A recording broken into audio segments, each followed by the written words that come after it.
Сәлеметсіздер ме достар? Бүгін не ашып, YouTube канал ашып көрейік. Осы жерге басамыз. Міне, ой, кешіріңіздер, міне осы жерге.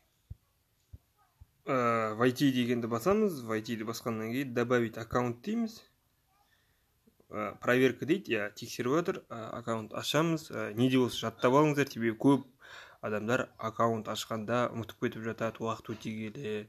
Сондықтан YouTube канал ашқанда ол былай айтқанда серьезно қарау керек. Создать аккаунт басамыз. Для себя, для ребенка дейді, для себя таңдаймыз. Атыңызды қандай болсын көрейік. Каналдың аты деген сияқты. Каналға ат береміз, есім береміз, бір тартымды болсын, оңай болсын. Мысал ретінде міне қызықты видеоларды көрдім, имя қызықты, фамилия, видеолар дедім, далі басамын, не шығады. Анкетаны толтырамыз, неде болса 18-ден төмен жазып қоймаңыз, себебі кейбір видеоларға сізге көрсетпейді, кейбір видеоларға сізге болмайды, сондықтан соғанда мән беріп кетейік. Далі басамыз, туған күн, ай, жыл таңдаймыз, далі басамын. Бұл жерде бізге өзімізге бір почта ашуымыз керек, автомат түрде почта ашылады. Бұл Google компаниясының өзінің бір болашақта сіздің логиніңіз болады, айтпақшы. Осылай мынау логиніңіз болады, немесе мынау таңда деп тұр, қайсысы. Мына екеуі мысал ретінде бос деп тұр. Бұл сіз өзіңіз жаңадан ойлап таба аласыздар. Енді осыны мен алып көрейін. Енді мысал ретінде әрине сіз өзіңіз ойлап таба аласыздар. Далі басамыз. Пароль ойлап табамыз. Пароль ойлап табамыз, 6 неден болмасын, төмен латиницамен болу керек, 6 символдан кейін болмасын, сондықтан далі басамыз.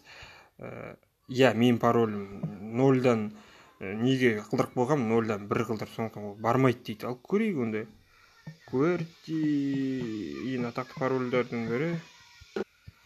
Google ойлап тұр ғой, ең оңай пароль болмайды ашуға, сондықтан ол өзіңіздің қауіпсіздік ретінде ойлап тұр ғой. Google мұнаны да қабылдамай отыр, бір қызығы.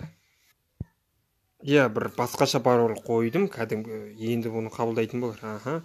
Ережемен келісесіз бе дейді, принимай басамыз әрине. Логин, пароліңізді міндетті түрде жаттап алыңыздар. Далі басамыз. Оның ішінде бана почта ашылады, не ашылады, галочка алып тастайын мен өзіміз. Google дискке сохранить етілейік па дейді. Принять басамыз. Болды, бізде канал ашылды. Қ дейді, одан кейін қызықты видеолар, міне ваш канал дегенге бар. Осы аты қалай болсын, создать канал басамыз. Болды, канал создан дейді. Сөйтіп осы жерге видео жүктей аласыз, поиск кетеліп береді.